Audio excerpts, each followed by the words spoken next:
రాబోయే రాజమహేంద్రవరం నగరపాలక సంస్థ ఎన్నికల్లో మేయర్గా తాను పోటీ చేస్తాననడంలో ఎలాంటి సందేహం లేదని, తన పోటీకి కూటమిలోని పార్టీల నాయకుల ఆమోదం కూడా 100% ఉంటుందని తెలుగుదేశం పార్టీ రాష్ట్ర ప్రధాన కార్యదర్శి గన్ని కృష్ణ అన్నారు. మోరంపూడిలోని శుభమస్తు ఫంక్షన్ హాల్లో గురువారం ఉదయం మీడియా సమావేశం నిర్వహించిన గన్ని కృష్ణ తొలుత మీడియా మిత్రులకు, నగర ప్రజలకు, కూటమి శ్రేణులకు నూతన సంవత్సర శుభాకాంక్షలు తెలిపారు.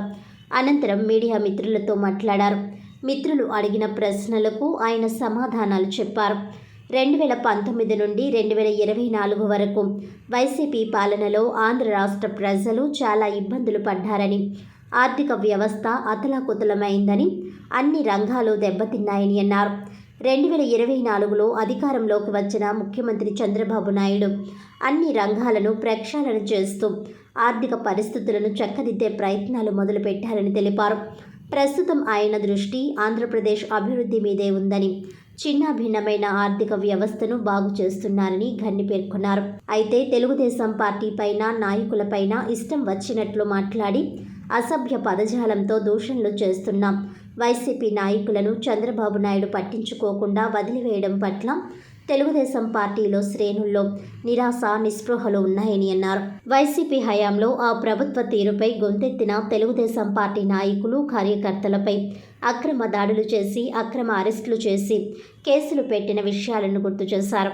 అయితే చంద్రబాబు నాయుడు మాత్రం ఆ విధానంలో కాక ప్రధానంగా ఆర్థిక మూలాలపై దృష్టి పెట్టి మరోవైపు ప్రజల సంక్షేమం కోసం పనిచేస్తున్నారని, దీనిని పార్టీ శ్రేణులు అర్థం చేసుకోవాలని అన్నారు. అయితే పోలీస్ శాఖలో కొంతమందిలో ఇంకా వైసీపీ ప్రభుత్వ ఛాయలు ఉన్నాయని, దీనిపై హోంశాఖ మంత్రి ప్రత్యేక దృష్టి సారించాలని అన్నారు. రానున్న నగరపాలక సంస్థ ఎన్నికల్లో తాను మేయర్గా పోటీ చేస్తానని చెప్పడంలో ఎలాంటి సందేహం లేదని, ఆ పదవిని అడగడం తనకున్న హక్కుగానే భావిస్తున్నానని అన్నారు.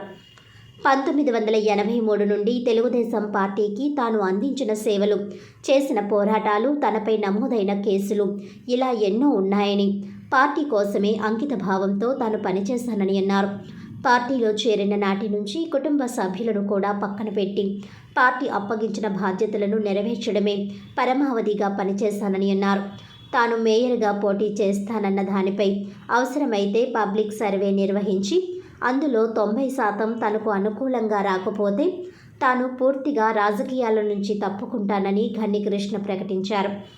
2014 సాధారణ ఎన్నికలకు ముందు జరిగిన నగరపాలక సంస్థ ఎన్నికల్లో మేయర్ స్థానం జనరల్ మహిళా రిజర్వేషన్ అవడంతో ముఖ్యమంత్రి చంద్రబాబు నాయుడు తనకు ఫోన్ చేసి తన కుమార్తెను పోటీలో నిలపాలని కోరినప్పుడు తాను విముఖత వ్యక్తం చేశానని అన్నారు. ఆ స్థానానికి పార్టీలో కష్టపడిన వారిని నిలపాలన్న ఆలోచన తప్ప తన వరకు వారసత్వ రాజకీయాలను ప్రోత్సహించడం ఇష్టం కాదన్నారు. ఇన్నేళ్లు రాజకీయాల్లో ఉన్న తాను ఒక్కసారైనా ప్రజాక్షేత్రంలో పోటీ చేసి గెలవాలన్న ఆలోచన వలన మాత్రమే ఈసారి మేయర్గా పోటీ చేయాలని ముందుకు వచ్చానని, నామినేటెడ్ పదవుల మీద ఏమాత్రం ఆసక్తి లేదన్నారు. తాను ఏ పదవిని చేపట్టినా ఆ పదవులకు వన్నె తెచ్చేలా పనిచేశానని, గతంలో విజయనగరం జోన్ ఆర్టీసీ రీజనల్ చైర్మన్గా, గుడ చైర్మన్గా అవినీతి మరక లేకుండా పరిపాలన చేశానని గన్ని కృష్ణ అన్నారు. ఇటీవల మున్సిపల్ శాఖ మంత్రి నారాయణను కలిసినప్పుడు నగరపాలక సంస్థ ఎన్నికల అంశాన్ని ప్రస్తావించడం జరిగిందని, అయితే పాత 50 వార్డులకు ఎన్నికలు నిర్వహించాలా లేదా చుట్టుప్రక్కల ఉన్న 11 గ్రామాలను విలీనం చేసి ఎన్నికలు నిర్వహించాలా అన్న దానిపై ప్రస్తుతం చర్చ జరుగుతుందని అన్నారు. తాను నారాయణను కలిసినప్పుడు జనవరిలో కొత్త రేషన్ కార్డుల పంపిణీ తరువాత, బీసీ జనగణన జరిగిన తర్వాత మార్చ్ లేదా ఏప్రిల్ నెలలో ఎన్నికలు నిర్వహిస్తామని ఆయన చెప్పినట్లు గన్ని కృష్ణ అన్నారు.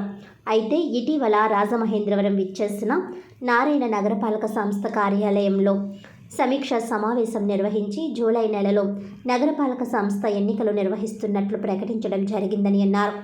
అయితే రూరల్ గ్రామాలను విలీనం చేస్తే ఆ ప్రాంతాలు అభివృద్ధి అవుతాయన్న ఆలోచనతో రూరల్ శాసనసభ్యులు గోరంట్ల బుచ్చయ్య చౌదరి విలీనం చేశాకే ఎన్నికలు నిర్వహించాలని పట్టుబడుతున్నారని, ఈ అంశంలో చివరి నిర్ణయం ముఖ్యమంత్రి చంద్రబాబు నాయుడు తీసుకోవాల్సి ఉంటుందన్నారు.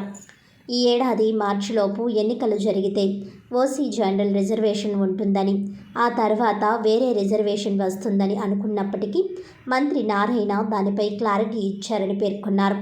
ఎన్నికలను బట్టి రిజర్వేషన్ మారుతుందని, ప్రస్తుతం ఎన్నికలు ఎప్పుడైనా ఓసీ జనరల్ రిజర్వేషన్ ఉంటుందని ఆయన స్పష్టం చేసినట్లు గన్ని కృష్ణ ఓ ప్రశ్నకు సమాధానంగా చెప్పారు. ఇస్తే తీసుకోవడం కదండి, that's my right. It's my right అండి. పార్టీ చేసిన సేవకి ఇట్స్ మై రైట్. నేను అడుగుతున్నాను కూడా. ఎందుకంటే దీంట్లో నా ప్రాబ్లమ్స్ ఏంటంటే రెండు ప్రాబ్లమ్స్. ఎనివే నేను I conveyed my intention to all the leaders. అదే లీడర్స్ అంటే టాప్ లీడర్స్ అందరికీ చెప్పిన నా ఇంటెన్షన్ అని చెప్పింది తెలుసు, అందరికీ తెలుసు. ప్రాబ్లం ఏంటంటే ఇక్కడ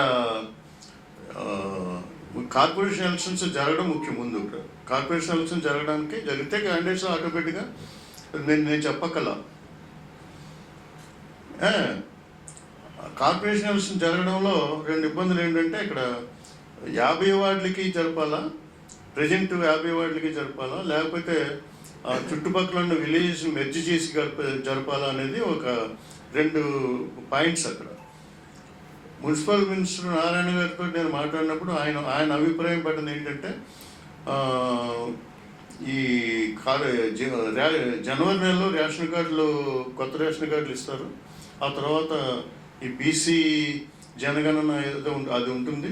అది అయిన తర్వాత ఆటోమేటిక్గా మార్చి ఏప్రిల్లో నోటిఫికేషన్ ఇచ్చేస్తాం. స్వయంగా నేను మాట్లాడినప్పుడు నాతో చెప్పిన మాట్లాడారు. ఆ తర్వాత ఆ మరుసటి రోజే రాజమండ్రి వచ్చైనా జూలై నెలకల్లా కార్పొరేషన్ ఎలక్షన్ జరుపుతామని చెప్పాడు. ఆయన ఇంటెన్షన్ కూడా ఏంటంటే 50 వార్డులకి ఎలక్షన్ జరిపి విలేజెస్ని ఎలక్షన్ తర్వాత మెర్జ్ చేస్తే బాగుంటుంది అన్నది ఆయన అభిప్రాయం.